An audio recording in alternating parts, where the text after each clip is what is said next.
నేను మాట్లాడుతున్నప్పుడు నీ చెవులు మాత్రమే పని చేయాలి, కాదని ఇంకేది పని చేసినా నా నెక్స్ట్ మీటింగ్కు నిన్ను పిలువను పో. దోస్తు కచ్చిపో, దోస్తు కచ్చి. అరే కచ్చా పండా, నువ్వు వానెంబడిపోతావు కదా, నా దోస్తు ఉంటావా ఉండవా, వానితో తిరుగుతావు కదా, చెప్పు కచ్చా పండా. కచ్చా కచ్చిపో, అయితే అవసరం లేదు పో. హలో, మొన్న బుక్కిన నా పల్లీలు నాకు ఇచ్చేయి, నాకు ఇచ్చేయి. గిట్లా చిన్నప్పుడు బల్లి లొల్లిలు పెట్టుకునేటోళ్ళం గుర్తుకున్నదా? ఏందో గాని టీఆర్ఎస్ వాళ్ళ లొల్లి చూసినాక నా చిన్నప్పటిది ఆడికొచ్చింది. తెలంగాణ పులి నాయని నరసన్న సార్కు కోపమస్తే ఆగవట్టుడు ఎవ్వరి తరం కాదులా. ఉగ్ర నరసింహుని వేరేమే మీసం మేలేస్తాడు.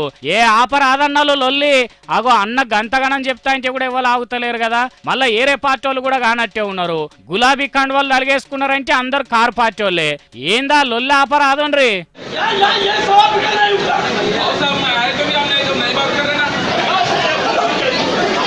అగో నర్సన్న ఏలు చూపించి ఊకొర్రన్నా కూడా ఊక్కుంటలేరుగా.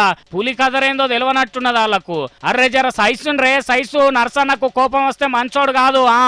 అగో అంటేనే ఉన్న కుర్చీలకెళ్ళి లేచిండు కదా, కొడతాడైంది కొంపదీసి మెల్లగానే ఆయనతో కుర్చీ తట్టుకొని వాడేవు. జరుగుండ్రి బై జరుగుండ్రి, పెద్ద మనిషి వస్తున్నాడు సైడ్ ఇయ్యండ్రి. ఓర్ని అబ్బర బిడ్డ అంటనే ఉన్న కొట్టనే కొట్టిండు కదా. ఎంత మండిందో ఏందో సార్కు, లేకుంటే గాడికెళ్ళి లేచొచ్చి కొడతాడా? అసలే ఓ దిక్కు ఎండమంట, లోపల వీళ్ళమంట అయ్యే వరకు సార్కు కోపం కట్టలు కాదు గేట్లు దానుకొని వచ్చినట్టున్నది. మైనంపల్లి హనుమంత నాగవచ్చిన ఆగుతలేడు కదా. అయినా పెద్ద మనిషి అద్దు బిడ్డ లొల్లన్నప్పుడు ఆగద్దా? ఆయన ముంగట్నే గల్లాలు పట్టుకుంటే గాయత రేషానికి రాడా మరి? కానీ అబ్బో నరసన్నకు కోపం వస్తే ఎదురుంగ ఎవ్వరు ఉండొద్దులా, ఎవందవడలు వాళ్ళకు వచ్చేది తెలియదు.